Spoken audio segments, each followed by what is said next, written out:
The message began as a faint whisper in the endless dark of space.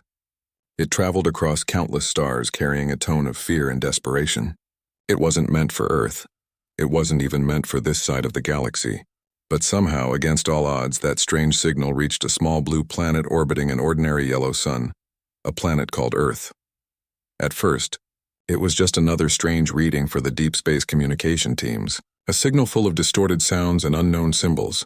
Scientists assumed it was just interference or cosmic noise. But as the data kept repeating, the patterns became too deliberate to ignore. Something intelligent was behind it. Someone out there was trying to speak. Hours turned into days as decoding teams worked tirelessly, piecing together fragments of meaning. When the first translation came through, no one could believe it. The message wasn't just a signal, it was a cry for help. A plea from another world. Across screens and speakers, a voice echoed, emotional, trembling, and afraid. The words were broken but clear enough to understand. "We seek aid. Our worlds are burning. Please, if anyone hears this, we need support." The message was coming from a cluster of stars far beyond human reach. The sender was unknown, their species unidentifiable. But the emotion in that voice and that raw fear was unmistakably real. It was the same tone humans had used countless times throughout their own history. When one group begged another for help in times of disaster and war, Earth's governments gathered quickly. The discovery was too massive to ignore. For the first time in human history, there was proof that humanity was not alone, and that someone out there was suffering. Some leaders wanted to stay quiet, afraid of the risks. Others said it wasn't humanity's problem. But the people thought differently. Across the world, as the message spread through news networks and social media, the reaction was immediate and emotional. People didn't argue about alien politics. They didn't care about interstellar borders. They saw someone begging for help, and that was enough. Videos appeared online of ordinary people saying things like, "If they need help, we should go. If we can do something, we have to. We can't just ignore them." Something powerful began to move deep within the heart of humanity. That old instinct to protect, to reach out, to act when others hesitate. In cities and small towns, people gathered in front of screens replaying the alien message. The voice sounded exhausted, broken by fear. It spoke of invasion, destruction, and hopelessness. A distant civilization was being wiped out, and they had nowhere left to run. The scientists estimated it would take months, maybe years, to reach them. The distance was too great. The technology needed was beyond what existed. But that didn't stop the discussion, it fueled it. Humanity had been dreaming of traveling among the stars for generations. Now, for the first time, there was a reason to make that dream real. Nations that once argued now began to cooperate. Rival companies shared data, designs, and resources. Engineers, mechanics, and pilots volunteered for something that didn't even exist yet, a rescue mission across the stars. The world's space agencies joined together, calling it Project Solace, a name chosen to mean comfort, hope, and help in the dark. Factories that once built cars and aircraft shifted to building new engines and reinforced hulls. Scientists worked day and night to develop faster propulsion systems, capable of crossing vast distances in record time. The world's brightest minds sat in labs surrounded by coffee cups and scattered notes, solving problems that had once seemed impossible. But the most surprising part wasn't the technology. It was the people. Volunteers came from everywhere. Farmers, teachers, engineers, doctors, all asking the same question: what can I do to help? They donated materials, food, and money. Some even left letters for their families saying that if they didn't return, at least they'd done something that mattered. Across every nation, people began to feel united under one cause. It wasn't about flags or politics. It was about humanity standing up for someone else, someone who couldn't defend themselves. It was about proving that compassion didn't stop at the edge of a planet. Months passed, and the signal kept repeating. Each time the voice grew weaker, more distorted. It described more cities lost, more lives taken. Each transmission hit Earth like a wave of sorrow and urgency. The question wasn't, can we help anymore? It became, how fast can we get there? Teams worked in silence and focus. Massive ships took shape in orbit, constructed by robotic arms and human hands working side by side. The ships weren't beautiful by any artistic standard. They looked tough, functional, built to last. Thick hulls, heavy armor, giant engines glowing like small suns. They were a reflection of the people who made them, imperfect, determined, and brave. Inside the growing fleet, the atmosphere was a mix of nervousness and pride. No one knew exactly what they were flying into. They didn't even know what kind of world they were going to save. But it didn't matter. Humanity had always walked into the unknown, into storms, into war zones, into space, simply because someone had to. As launch day approached, the message played one final time across the planet. Billions watched in silence as the alien voice whispered again, weaker than ever. To anyone who hears, "We are dying. Please help us." That night, no one on Earth slept peacefully. People looked at the stars differently. They weren't just distant lights anymore. They were possible homes for others. Maybe even friends. And somewhere out there, those friends were suffering. The next morning, engines roared. The first human fleet rose from Earth's surface like a promise made real. The launch was seen from every continent. Crowds gathered to watch the bright trails cut through the atmosphere. It wasn't just a scientific mission anymore. It was humanity's declaration that compassion was stronger than fear. The ships broke through the clouds, vanishing into the dark, carrying thousands of people who had no idea what awaited them. On board, some looked out the windows at the fading blue planet below and whispered quiet prayers. Others smiled, holding on to photos of loved ones. One mechanic joked, "Let's go knock on some cosmic door and tell them humanity's here." Everyone laughed softly, even through the nerves. Down on Earth, people waited. Scientists tracked the fleet's progress, broadcasting updates. Children drew pictures of rockets helping aliens. News anchors spoke about a new era for humanity. For the first time in centuries, there were no major wars, no rivalries worth fighting over. The entire species had one shared goal: to be there for someone else. Weeks turned into months as the fleet pushed further into the unknown. There were moments of silence, moments of wonder, and moments of fear when systems failed or communication flickered. But every time doubt tried to creep in, someone would replay that original message, the alien voice calling for help. That single reminder was enough to reignite their drive. Back on Earth, millions followed the mission daily. People sent voice messages, letters, and recordings to be transmitted to the fleet. Words of encouragement, songs of hope, reminders that they weren't alone. It became more than a mission. It became a symbol of what humanity could be when it chose unity over indifference. And somewhere, light years away, the alien survivors waited, unaware that an entire planet of strangers had heard their cry and answered. They didn't know what kind of beings humans were. They didn't know the kind of heart that could push a young species to cross the stars for someone they'd never met. But they would find out soon enough. Because in that moment, Earth wasn't just a planet anymore. It was a promise. A world that had decided to stand up and say, "If someone needs us, we will come." And as the fleet disappeared into the cold dark of space, humanity took its first step toward proving that compassion could echo louder than any weapon, and that sometimes power wasn't about destruction. It was about showing up when it mattered most. The signal that started it all had faded into silence, but its echo still lived in every heart on Earth. The fleet had already left, carrying brave souls toward the unknown. And back home, the world waited, not with fear, but with hope. At first, the alien coalition who had sent the message didn't even realize humans had heard them. To them, Earth was just another distant world among millions, a young and untested civilization still learning how to survive on its own planet. The idea that such a species could travel light years to help? It seemed impossible. So when the first human transmission reached them, a clear, confident voice saying, "We received your call. We're coming," the aliens thought it was a cruel mistake. They replayed the message again and again, analyzing every frequency, trying to confirm its origin. And every time the answer was the same. It came from Earth. On their damaged world, the alien leaders gathered around a flickering holographic map. Entire continents glowed red where enemy forces had taken control. Their ships were in ruins. Their armies were scattered. The idea that help was coming sounded like a dream. One of their scientists whispered, "A primitive world cannot save us." Another replied softly, "Then maybe we have nothing left but hope." Back on Earth, humanity had already moved beyond words. The plan was set. The ships were en route and coordination centers buzzed with activity.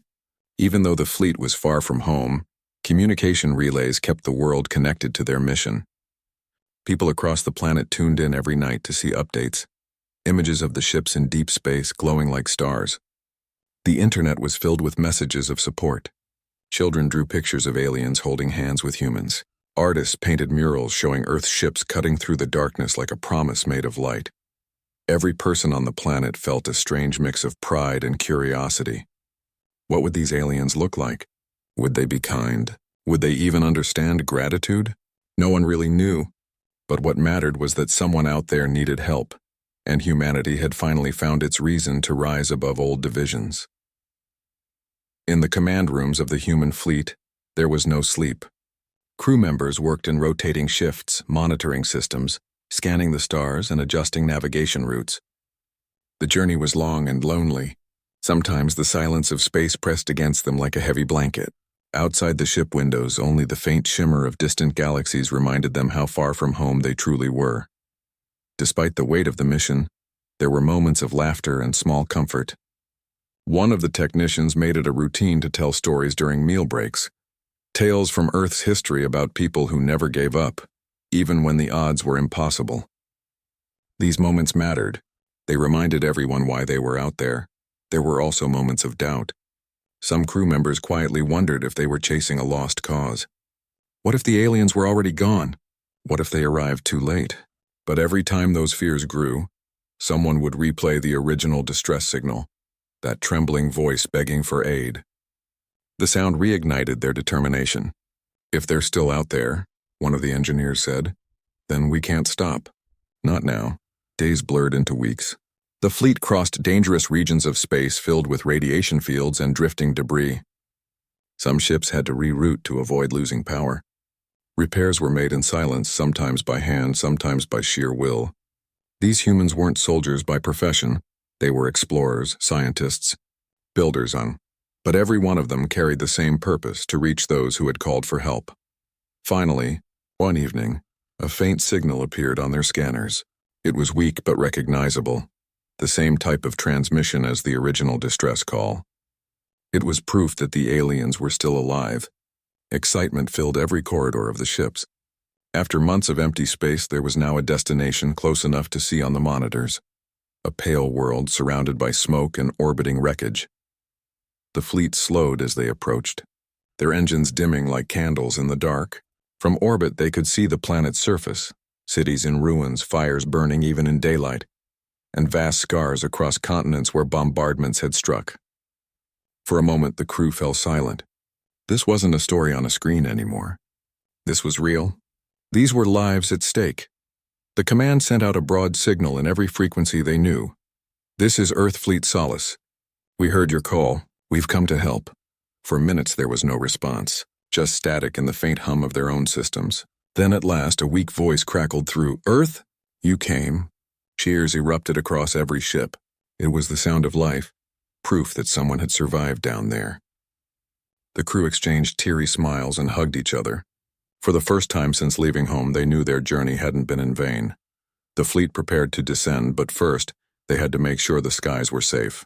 Their radars picked up enemy ships still orbiting the planet, the same invaders who had brought the aliens to the edge of extinction. These ships were larger and more advanced than anything Earth had ever faced. But fear didn't hold the humans back. They analyzed, adapted, and planned in silence. On Earth, Mission Control received the live feed and watched in suspense. Billions of people followed every word from the commanders. No one blinked as the countdown began. The first battle humanity would ever fight beyond its home planet was about to start. Not for conquest, but for someone else's survival. When the human fleet moved, it did so with precision. Their ships were slower, but their tactics were unpredictable. They didn't rely on automated systems or ancient rules of warfare. They fought like humans always had, with creativity, coordination, and raw courage. While the enemy ships fired from a distance, humans closed the gap. They turned their exploration vessels into shields, their supply carriers into decoys, and their science drones into defense swarms. They didn't wait for the perfect plan. They made one as they went, learning and adjusting in seconds. From the surface below, The surviving aliens looked up at the night sky. For months that sky had brought nothing but fire and terror, but now it burned with light, streaks of energy and explosions that painted the darkness with color. They didn't understand what they were seeing at first. Then someone shouted, "They came! The humans are fighting for us." Hope returned like a forgotten sunrise. Entire groups of alien survivors came out of hiding just to watch. For the first time in a long time, their tears weren't from fear, but from disbelief and joy. Hours passed like moments. When the last enemy ship exploded in orbit, the silence that followed was deafening. The human fleet hovered above the planet, scanning for threats, but there were none left. They had done it. Humanity, the species no one expected to matter, had turned the tide of a galactic war in a single night. Back on Earth, the news spread faster than light. Every screen, every phone, every device displayed the same image, the blue and white emblem of the Earth fleet shining above a wounded alien world. Cheers erupted across continents. People hugged strangers in the streets. For the first time in history, the whole planet felt united not just by fear or survival, but by pride in what they had become. But the humans in space didn't celebrate too long. They knew the mission wasn't over. There were still survivors to find, cities to rebuild, and wounded to heal. The first landing crafts descended carrying medics, engineers, and translators. When the doors opened and the humans stepped out onto alien soil, they were greeted not with words, but with tears and open hands. One alien survivor reached forward, trembling, touching the armor of a human rescuer as if to make sure they were real. The human simply smiled through the helmet glass and offered water. It wasn't a grand moment, but it was the one that would be remembered forever. The day when a cry for help was answered not with words, but with action.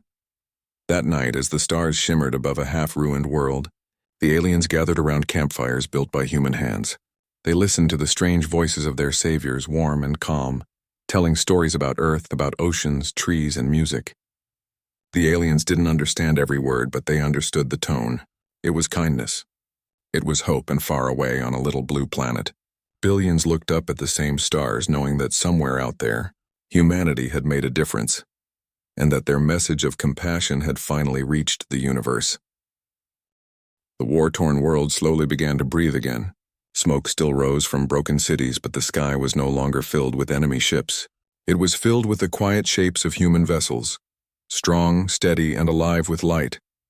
To the survivors below, they looked like floating guardians.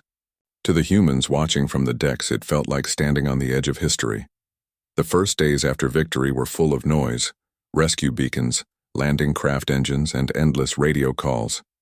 But as hours turned into nights, silence began to fall again, a softer silence this time. It was the kind that comes when fear has finally been replaced by relief. The aliens had survived. The humans had arrived. And the impossible had been done. The human crews worked without rest. Engineers repaired power grids using whatever they had on board. Medics treated injured aliens with improvised tools, learning on the spot how to help bodies that weren't like their own. Scientists studied the atmosphere to create safe shelters. Every person found a task and poured their heart into it. They didn't see themselves as heroes. They were just doing what humans always did when faced with suffering. They helped.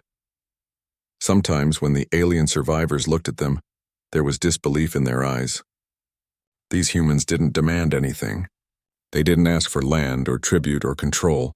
They simply worked, quietly and tirelessly, side by side with those they'd come to save. One alien elder said softly, "You came all this way, just to help?" A human nodded. "Yes, because we could." It was a simple answer, but it carried the weight of everything humanity stood for. Yet even as they rebuilt one world, new signals began to arrive. Faint distress messages came from nearby systems, more colonies under attack, more cries for help. The humans listened carefully.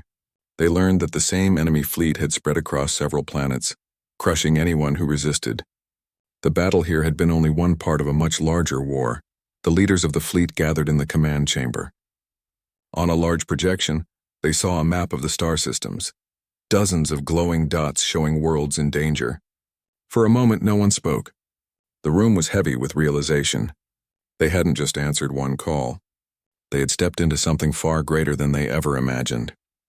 Back on Earth, people followed every update with mixed feelings of pride and worry. The entire planet now knew that humanity was no longer isolated. They weren't the small blue world in a quiet corner anymore. They were part of something vast and dangerous. Still, no one suggested turning back. The world had seen what unity could do. Billions of people sent messages of encouragement to the fleet. Some said, "Bring them home safely." Others said, "Show the galaxy what humans can do." The fleet commanders didn't promise victory. They only promised effort. "If others still need help," one of them said during a broadcast, "then we can't stop halfway." The words echoed across the planet and into every ship. They reminded everyone that this mission wasn't about power or pride. It was about proving that compassion could cross any distance. So the humans prepared again. Supplies were restocked, engines repaired, and wounded rested. The aliens, still recovering, tried to stop them. They begged the humans to stay, saying they had already done more than enough. But the humans refused. "You don't understand," one pilot said with a smile. "If someone out there is still fighting for their lives, we can't just stand still." The next destination was further than before. The journey would take weeks through uncharted space filled with unknown dangers. But there was no hesitation. As the fleet lifted off from the alien world, the survivors gathered below, raising their hands toward the sky in farewell. Some cried, some sang, and some simply whispered words of gratitude into the wind. The humans didn't look back. They just kept moving forward. The trip through the void was long and strange. Space, in its pure silence, has a way of testing people. Days stretched endlessly. The stars outside the windows barely moved. Inside the ships, life went on, quiet but full of purpose. Crews shared stories of home, traded music, and wrote letters they hoped to one day read on Earth again. Some recorded short messages for the aliens they had left behind, telling them to stay strong. There were moments of beauty, too. Sometimes the fleet passed through clouds of cosmic dust that shimmered in rainbow colors. Sometimes they saw ancient comets glowing like frozen fire. And sometimes, when everything went quiet, someone would simply stand by the window and stare at the endless stars, realizing just how small, and yet how extraordinary, humanity really was. As the fleet traveled, they began to receive more fragments of alien transmissions. One message described a city still holding out against invasion. Another was just a faint whisper, "Please, anyone. We're still alive." Every voice strengthened their resolve. They couldn't save everyone, but they could save someone. And that was enough reason to keep going. But space was not empty. One night, sensors detected movement. Ships ahead, massive and unfamiliar. The same type of enemy vessels that had attacked before. The humans held position, silent and watchful. They didn't want to start another battle if it could be avoided. For hours, they listened to the strange echoes of the enemy's signals, trying to understand their patterns. Finally, they realized something surprising. The enemy fleet wasn't just waiting, and it was searching. Searching for the same survivors the humans were trying to protect. If they didn't act, those remaining colonies would be wiped out before the humans even arrived. There was no time to plan perfectly. The human commanders made their decision: to divert course and intercept. Engines flared as the fleet turned sharply toward the threat. Across every ship, alarms sounded, systems lit up, and crew members rushed to their stations. No one asked why they were fighting. They already knew. Somewhere out there, innocent lives were hanging by a thread. The journey toward the enemy was tense and silent. Every heartbeat felt louder than the engines. When the enemy ships finally came into view, the humans didn't open fire immediately. They watched. They measured. Then they moved, fast and fearless.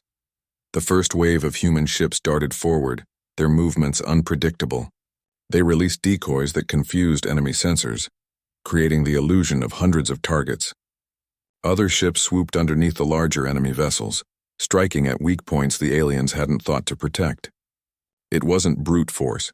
It was cleverness, adaptability, the kind of thinking that came from a species that had survived countless challenges on their own world. The battle was quick, but fierce. The enemy tried to retreat, but the humans pressed on, not to destroy, only to clear a path. They didn't chase the fleeing ships. Instead, they turned their attention toward the nearby colony that had sent the distress call. When they arrived, the colony was on the verge of collapse. Fires burned across the landscape and defensive shields flickered weakly. The aliens there had lost hope. until they saw the sky light up with the same blue glow that had once saved another world.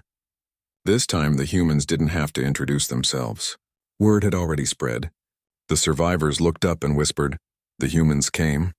Landing crafts touched down again, bringing food, medicine, and supplies. The aliens rushed forward, not afraid this time, but grateful. Some carried their wounded toward the humans, trusting completely. The human medics didn't stop to ask questions. They simply got to work. That night, the survivors and the humans shared their first meal together under the stars. There were no speeches, no ceremonies, just quiet smiles and tired faces. One alien child looked up at the human soldiers standing guard and asked through a translator, "Why did you come again?" The answer was simple: "Because you called." Far away in the darkness between stars, the remaining enemy fleets gathered, now aware of the strange, determined newcomers from Earth. They didn't understand these humans who fought not for land or power, but for others. They called them reckless. They called them naive. But they also began to fear them, because in every battle, humanity didn't fight to conquer. They fought to protect, and that kind of power was something the galaxy hadn't seen before. As the fleet prepared to continue deeper into unknown space, the humans knew this was only the beginning. The galaxy was vast and many still needed help. But they also knew something more important, that they had already changed the story of the stars forever. Because now, across the galaxy, one message echoed wherever fear lived. When the call for help goes out, humanity answers. The human fleet had become a symbol of something far greater than rescue. It was hope in motion. Every new world they reached carried the same story: a cry for help, a sky filled with fire, and then the unmistakable light of human ships cutting through the darkness like dawn. Word spread quickly across nearby systems. Whispers turned into belief, and belief turned into courage. Species that had once accepted defeat began to fight again, simply because they had heard that the humans were coming. But not all stories had happy endings yet. Deep within the galaxy, a massive war front was growing, a place where the enemy's full strength gathered. Dozens of enslaved worlds had fallen under their rule. The air there carried fear, and the stars themselves seemed dimmer. The alien coalition, those who had first sent the distress signal to space, had regrouped there, clinging to what little strength they had left. They waited for help, but they didn't expect it to come. No one ever did. Until one day their scanners detected movement on the edge of the system. Hundreds of unknown vessels emerging from hyperspace. Their shapes were strange and uneven, built for function rather than beauty. The alien commanders stared at their screens in disbelief. "Is it them?" one whispered. Another voice, trembling with shock, replied, "Yes, it's the humans. The coalition fleet was in ruins. Their ships were broken, their weapons almost useless." When they saw the human armada approaching, many of them felt something they hadn't felt in years: relief. The humans didn't send any grand introduction. They simply broadcast a single message: "We've arrived. Hold your ground." Back aboard the human ships, the crews prepared for what they knew would be the hardest mission yet. They had seen destruction before, but never on this scale. The enemy fleet that filled their scanners was enormous. Hundreds of warships, each one larger than anything Earth had ever built. It was the kind of power meant to crush entire civilizations. But the humans didn't see impossibility. They saw a challenge. In every control room, lights flickered across panels. Voices spoke calmly, issuing coordinates, marking targets, checking systems. The air felt heavy, not with fear, but with focus. Everyone understood that what they did next would be remembered, not just on Earth, but across every world that had watched them rise. When the first wave of human ships entered the battlefield, the stars lit up with movement. The enemy tried to block them immediately, sending volleys of energy and fire across the void. But the humans didn't back down.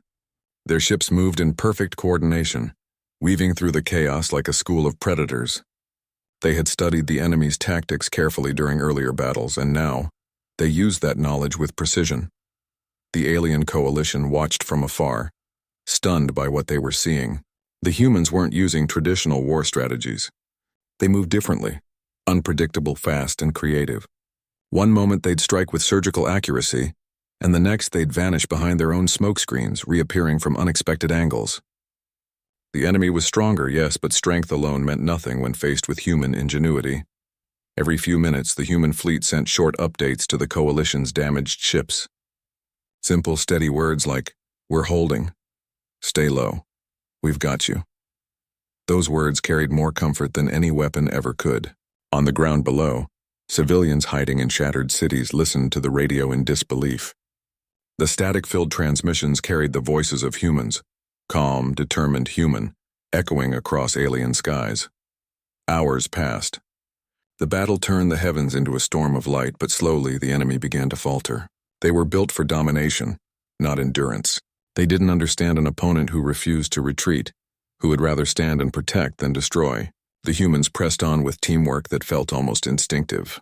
They covered each other, repaired mid-flight, shared power from one ship to another to keep going. It wasn't just technology that kept them alive. It was trust. Back on Earth, billions of people stayed awake through the night watching the live feed, their screens showing only flashes of distant light. Reporters whispered updates. Families gathered in silence, and children clutched small handmade flags that said, "For them." No one knew exactly what was happening out there, but they believed. Humanity had gone so far not for conquest but for compassion. That belief became stronger than fear. Finally, after what felt like forever, the tide began to turn. The enemy ships started pulling back, their formations breaking apart. They hadn't expected this kind of resistance. They hadn't expected humanity. When the last of their vessels vanished into the darkness, the silence that followed felt sacred. The battlefield was quiet. No explosions, no engines, just the hum of victory and the heartbeat of relief. The human fleet didn't celebrate. They didn't cheer or boast. Instead, they turned their attention toward the wounded coalition ships. One by one, they extended docking bridges and repair drones. Engineers and medics from Earth entered the damaged alien vessels, helping those who had once thought humanity was too weak to matter. The aliens watched in awe as humans worked with steady hands and tired eyes, patching hulls, sealing air leaks, and saving lives. On the ground, the humans landed next to alien survivors who had been hiding for months. The sight of the blue and white Earth insignia brought tears to their eyes. One alien leader fell to his knees, overwhelmed. The human commander simply helped him stand and said, "You're safe now." There were no speeches, no grand promises, just quiet reassurance that it was finally over. That night, fires were lit across the battlefield.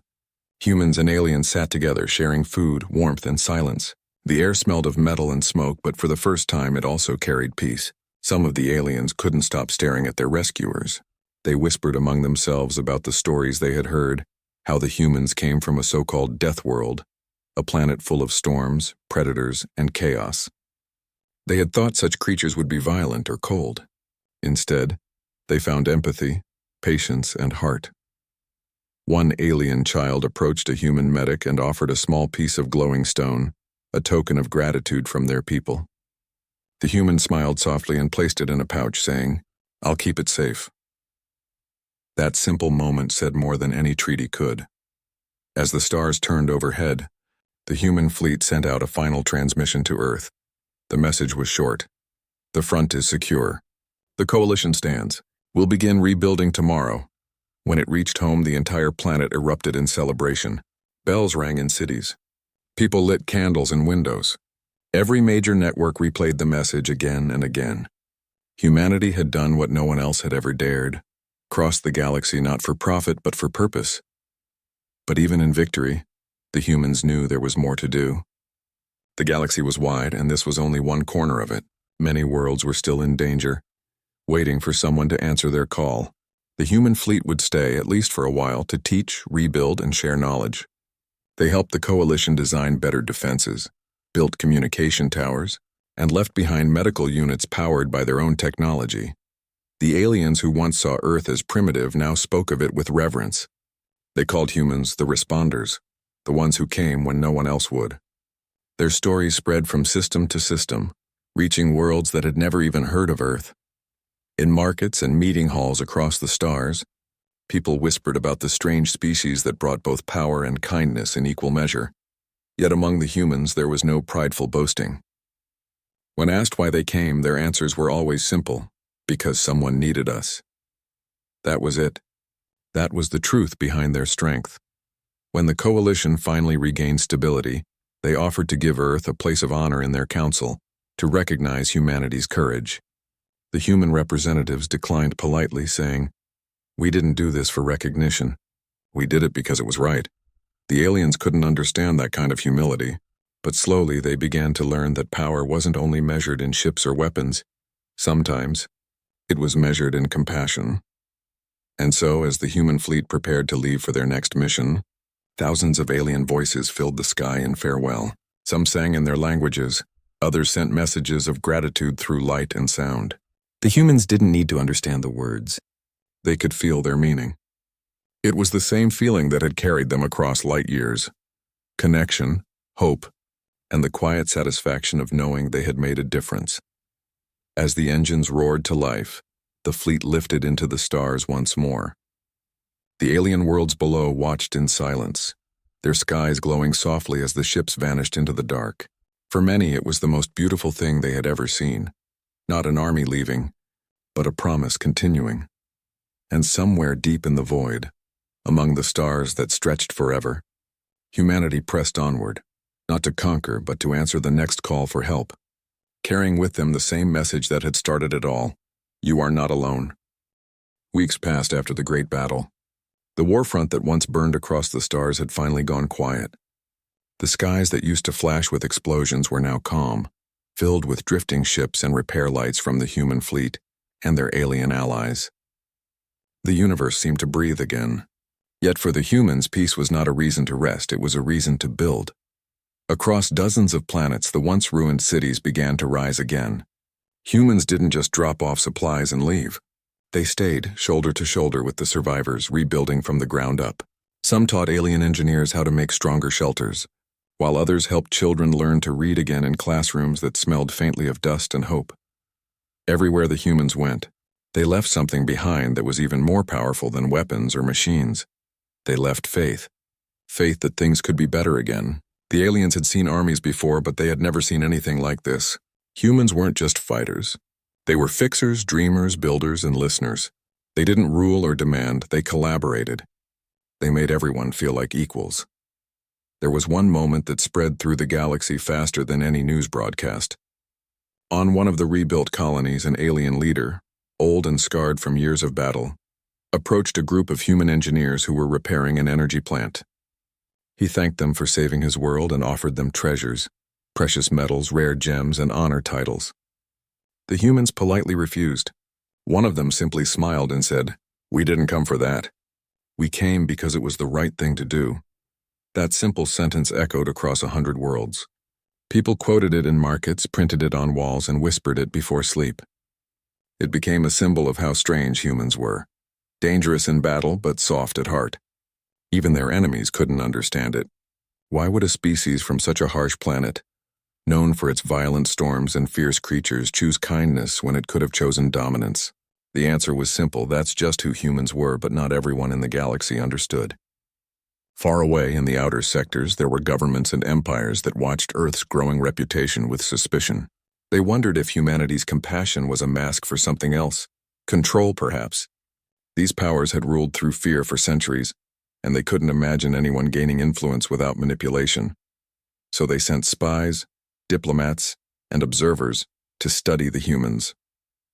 What they found confused them even more. They saw soldiers helping farmers grow crops in alien soil. They saw pilots repairing the ships of other species before fixing their own. They saw commanders sharing meals with those they once fought beside. No politics, no hidden plans, just genuine care. And still that honesty made some nervous. Because honesty was unpredictable. It couldn't be controlled. Meanwhile, on one of the human ships orbiting a newly freed world, a small group of officers gathered in the mess hall. The air hummed softly from the ship's power systems. Outside the window, the planet glowed blue-green, still healing from war. They talked quietly about what humanity's next step should be. Some wanted to return home. Others believed their mission wasn't finished. One of the older officers said something that stayed with everyone. "We didn't come all this way just to save lives. We came to remind everyone what life is worth." That line became the foundation for everything that came next. Humanity decided not to form an empire or alliance. Instead, they created something new, a network called the Beacon Initiative. It wasn't a government or a military force. It was a promise. Whenever someone sent out a distress signal, the beacon would respond, not with weapons first, but with help. Medical ships, engineers, teachers, translators, people who believed that help should come without conditions. Soon, the beacon symbol, a shining spiral with a small blue dot at its center, appeared on spaceports, hospitals, and trade hubs all across the galaxy. It became a mark of safety. When travelers saw it, they knew they were welcome. The aliens began to call humans the Beacon People. It was both a name and a story, one told to children at bedtime. The story went that once there was darkness across the stars, and a small planet filled with unpredictable creatures sent out its light, not to rule the dark, but to end it. Of course, not every planet accepted them easily. Some worlds were proud, unwilling to accept help from outsiders. On one such planet, where the surface was still scarred from war, the locals refused human assistance at first. They feared humans would take over, as others had done before, but the humans didn't argue.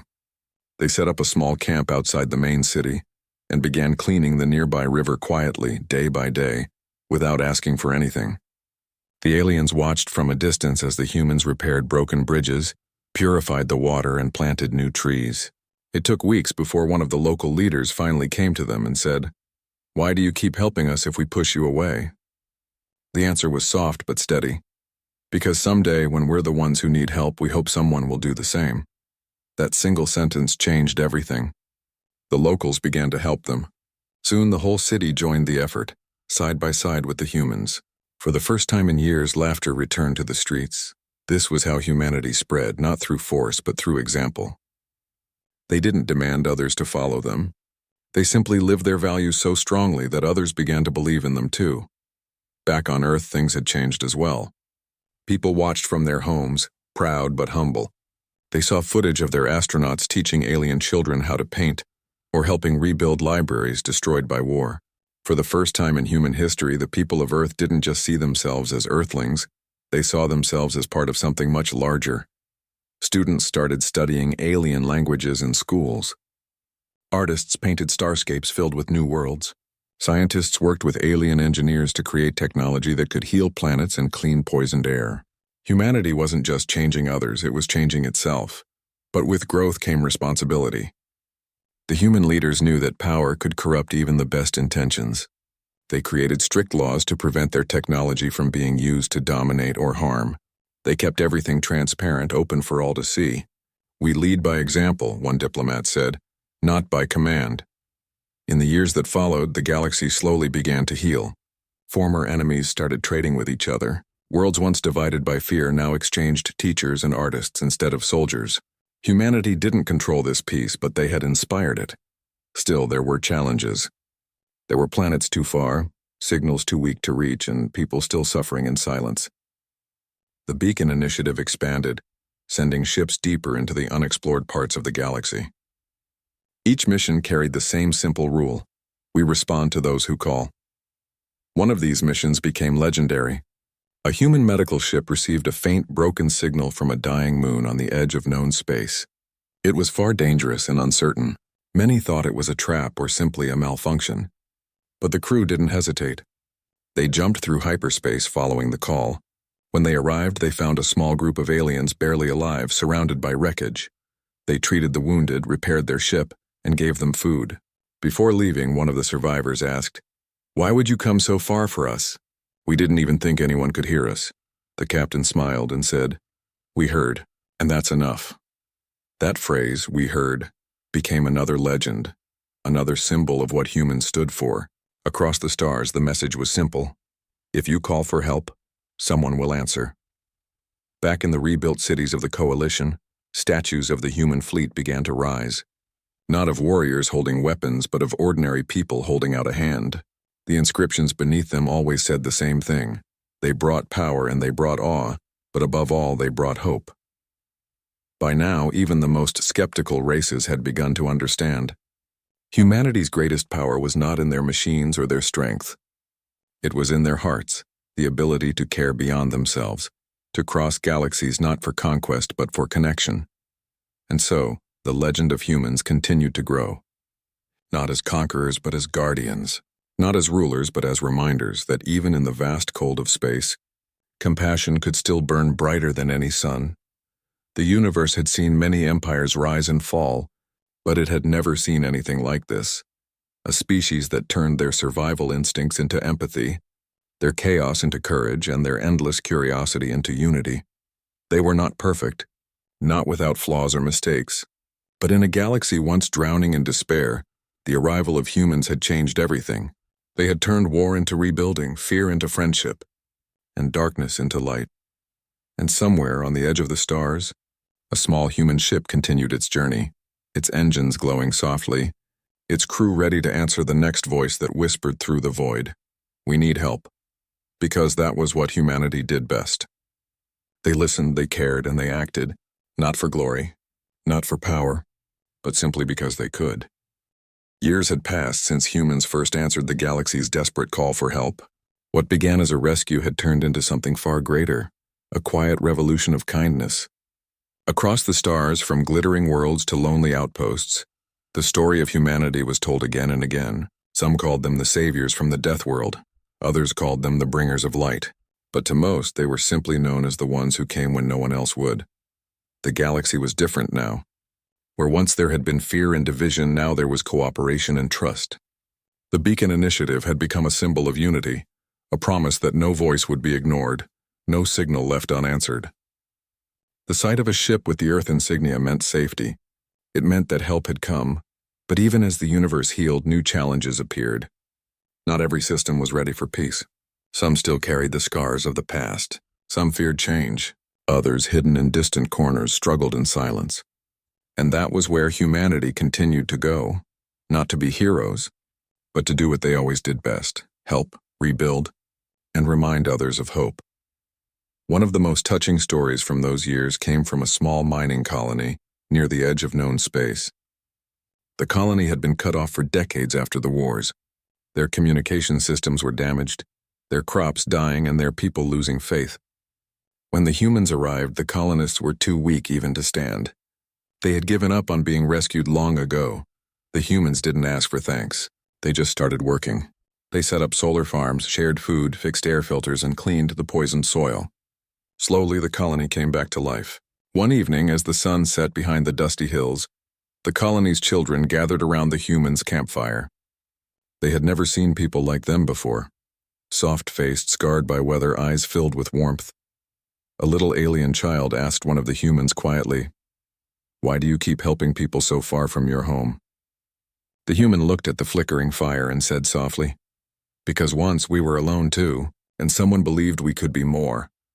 Those words traveled faster than any ship.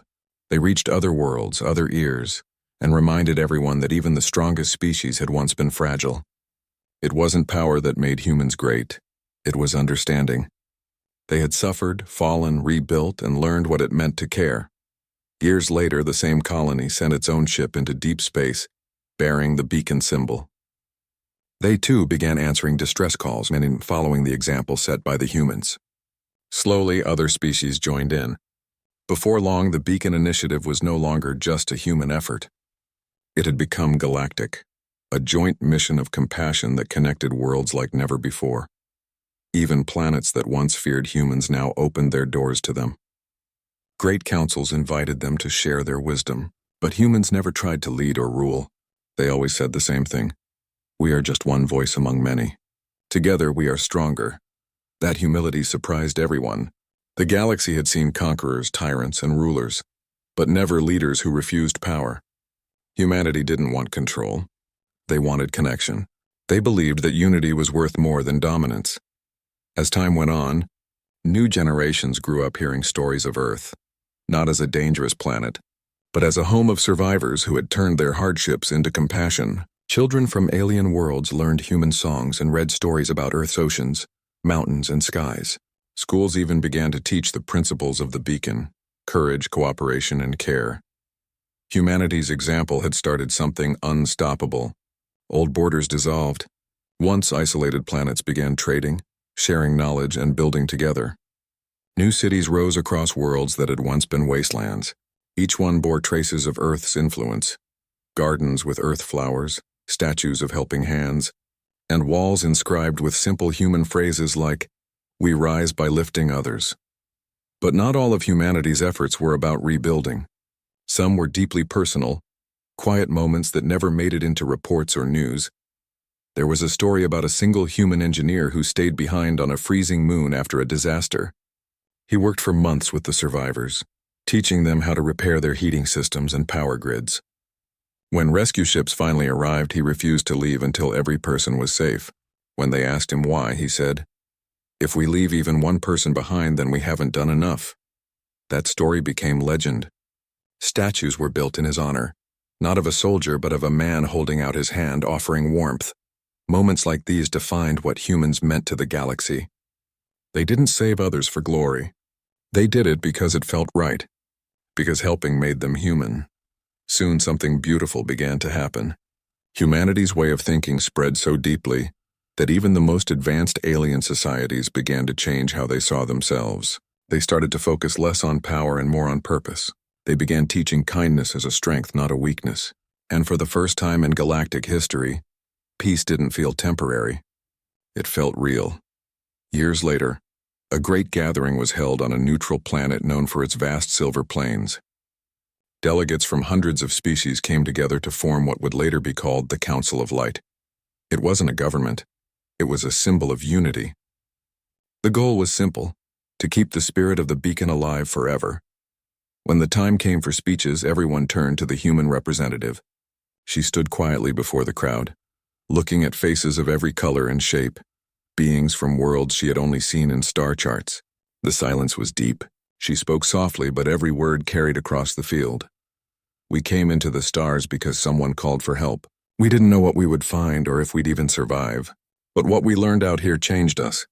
We saw that kindness can travel faster than light, that hope is stronger than fear, and that when we stand together, no matter what world we come from, we all shine brighter." The crowd stood in silence, many wiping away tears. It was not just a speech. It was a promise. After that day, the galaxy officially recognized Earth as the founding home of the beacon principle. But the humans refused to make it about themselves. Instead, they sent out a message to every world. The beacon belongs to everyone who believes in helping others. You are all part of it. And so, the light that began on one small blue planet spread across the galaxy like sunrise. Generations passed. The first human fleets grew old and were replaced by newer ones, filled with both humans and aliens working side by side. No one cared who was from where anymore.